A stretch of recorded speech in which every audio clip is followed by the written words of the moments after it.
Merry Christmas, everyone, and happy holidays. Welcome to your December 2024 astrological forecast. So you know what? There are two new moons this month. Okay, the first one is on the 1st in Sagittarius, and the second one is on the 30th in Capricorn. So new beginnings at the beginning of the month and at the end of the month, and so whatever happens in between, whatever. Okay, Mercury is still in Sagittarius the whole month, and it's retrograde up until the 15th when it finally turns direct. And you know what? I am a Sagittarian. I have Sagittarius rising. So, also, okay, along with the sun in Sagittarius. So if I forget something, whatever I'm saying here now or whatever, I repeat myself, please just ignore me, okay? So anyway, on the 6th, Mars still in Leo, turns retrograde. On the 7th, Venus moves into Aquarius. Also on the 7th, Neptune turns direct. On the 15th, there's a full moon in Gemini. And again, also on the 15th, Mercury turns direct in Sagittarius. And then on the 21st, the sun moves into Capricorn. Up until that point, the sun is still in Sagittarius. Okay, and then again, that new moon on the 30th. So, a special shout out to my subscribers for supporting me, your continued support, liking and sharing, and commenting on my videos. I thank you for all your donations and any way that you help to support my channel. I really, really appreciate it. And if you're new to my channel and you like this video, be sure to subscribe, okay? And anything you may need to know is down in the description box below, but there's a link to my website, but there's also my email address. It's just easier to email me and ask me whatever it is you would like to know regarding like chart services, okay? So, and don't forget to check out my weekly forecasts, which are now daily shorts, okay? And for all of you, when I post these monthly videos, if I have a short that is attached to the monthly videos, people are just clicking on the short and they're not getting to the monthly video. I guess they're not realizing that there's a link below in the short that will take you to the full video, full-length video, not just that little short. So please keep that in mind, okay? Now for your forecast. Happy holidays, Merry Christmas, Happy New Year, Aquarius. So you know what? I think the big news for you this month is, besides the fact that Pluto's in your sign anyways, Venus moves into your sign on the 7th, okay? And if you've listened to any of my videos, I do say that when Venus is in your own sign, your first house or your 10th house, that you should milk it for all it's worth. Okay, because people find you far more appealing now than at any other time. They want to do nice things for you. They want to treat you to drinks, lunch, they want to buy you nice little things. And if you have to talk to someone who is hard to talk to or is uncooperative and you need their help or something or other, this is the best time to do that. When Venus is in your sign, people seem to not want to disappoint you. They want to help you in some way or other. So Venus is in your sign from the 7th on. Okay, but I do have to point out, it will, eventually Pluto and Venus will be conjunct in your first house, okay, of personality and self. This combination brings about a little bit of an obsessive quality, okay, with it could be on your part. You could, suddenly find yourself totally attracted to somebody that you can't get them out of your mind, and vice versa. At the same time, though, Mars is still in Leo, okay, your opposite sign. It's in your 7th house. It's directly across from your first house of Aquarius, and the 7th house is your close relationships, okay, business, romantic, or friendship. It's also the house of arrangements and agreements, and the house of open enemies and competition. Okay, it turns retrograde on the 6th.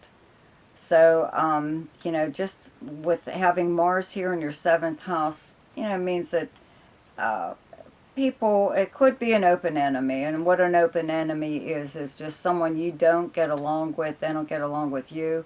Everybody knows it, right? It's not a big secret, so it's not a big deal really either. But when Mars is in your 7th house, people are very aggressive towards you. Usually it is within your close relationships, but it could be um, some competitive jerk, just trying to push your buttons to get you to act up, whatever. Okay, it could though be competition within a relationship, within a romance possibly. That could be maybe what's going on here.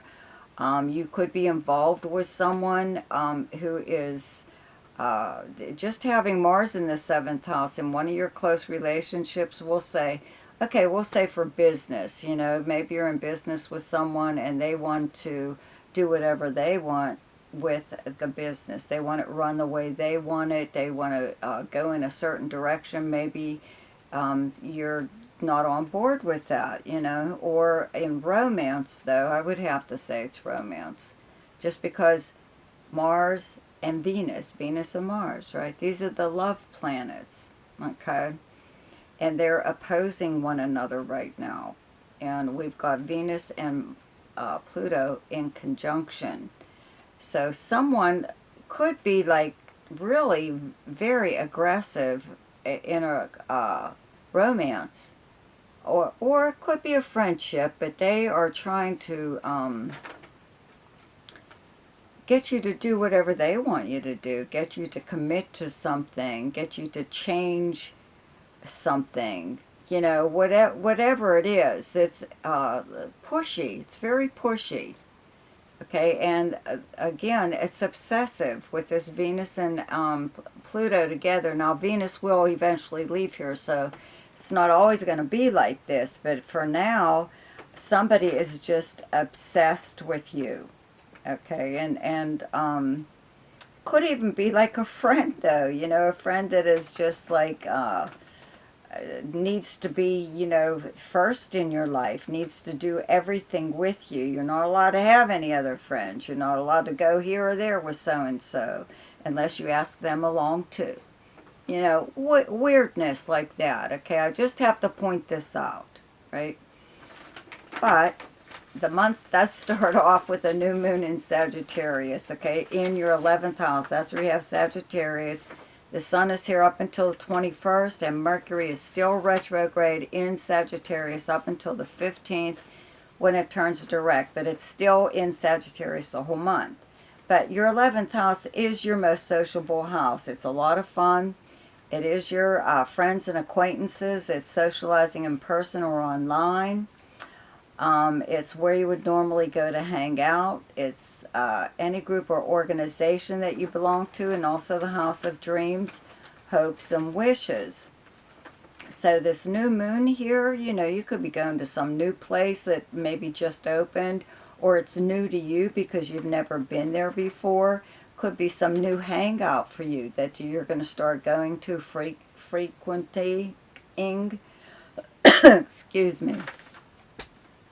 Something like that, okay? But, if you don't physically go out, you could also just be socializing online, okay? You could even be joining a group online, okay? But you could also already belong to a group or organization and just be, more involved with them at this time. The 11th house is also the house of dreams, hopes, and wishes. So, it does make you a little bit more goal-oriented right now. You may be making like New Year's resolutions, but just because other people are also, and they expect you to join in kind of thing, But it's that time of year where people are traveling, for the holidays and stuff. So you would more than likely, especially with Mercury here, as long as it has been, or will be, and even with the retrograde, you could have like a friend that was in your group of friends coming back into town and everybody getting together to see them. Or with Mercury retrograde, you could have even some kind of gossip among your group of friends that, like, excuse me, may not make any sense, or you can't get down to the real facts of it. It's just somebody maybe spouting off or whatever, because at the same time with this new moon and a new person even possibly entering your group of friends, or you just meeting someone on your own, you're allowed to do that, okay? You don't have to drag everybody with you everywhere. Could be something like that, okay? There's a full moon in Gemini on the 15th in your 5th house where you have the sign of Gemini. It's directly across from your 11th house of Sagittarius, and Jupiter is in Gemini right now, and it's retrograde. In the 5th house, it's the house of fun and parties, okay? It's gambling, speculation, creativity, games and sports. Either you're watching them or playing them, and it's any form of entertainment and anything to do with children. So there, could be something like just going on with your group of friends, or it could even be involving like a creative project that you're collaborating with someone in, okay? Maybe it's, maybe you're going to be putting it out there, airing it publicly, but having Jupiter, in your 5th house brings new opportunities for romance, creativity, even gambling and speculation, I mean, if you could, I would play the lottery on, at least around the full moon there, it wouldn't hurt, right? So, but, you could even attend a party, you could be throwing one, possibly, but it looks to me like you're going to have at least one event that you go to, and it could be to like see your friends, but it could be like pretty memorable for whatever reason, okay? Let's see here. Okay, so the sun moves into Capricorn on the 21st, and there's a new moon also in Capricorn on the 30th in your 12th house, okay? 12th house is behind the scenes, okay? It's behind the scenes activities by you or someone else. It's also the house of secrets and confidences. And it is the house of solitude, the house of the subconscious mind, dreams, psychic ability, charity, many, many things, okay? But when the sun is here, it's like you are preparing for, you're like re-energizing yourself, okay? Taking some time to yourself after, socializing, with the sun in Sagittarius, even though Mercury will still be in the 11th house, you still need some time to yourself, a break before planets move into your 1st house and you're like back on the scene again. So this is like used to like recharge your batteries, recharge yourself even. Just like get away from people for a while, because you'll be right back out there anyway soon enough. But a new moon here, does bring a new beginning. Perhaps it is behind the scenes, but it could be like you wake up one morning and think, you changed your mind about something, or you made a decision about how you're going to proceed with someone or something. It's not like a real obvious new moon. Okay, it's only obvious to you. Okay, so the best time to do something each month is when the moon is in your own sign, and the moon is in Aquarius on the 5th and 6th. The best time to lay low is when the moon is in your opposite sign, and your opposite sign is Leo, and those dates are the 17th, 18th, and 19th.